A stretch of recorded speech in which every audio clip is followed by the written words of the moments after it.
गजल दे कुछ शेर पेश कर रहे हैं जी। ना अपने कोल कुछ लै दे के एक हथियार शब्दां दा, मुहब्बत वंडिए अपना ता कारोबार शब्दां दा।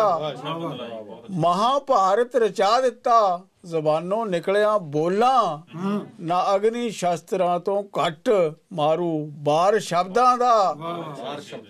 नजरिया अपना ते अपनी है सोच हर एक दी, तेरा संसार पैसे दा मेरा संसार शब्दां दा।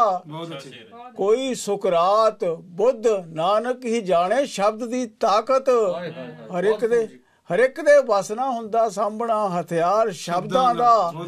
इन्हां शब्दां दे कारण जानवर तो आदमी बनिया, ये साडा कीमती विरसा करो सत्कार शब्दां दा।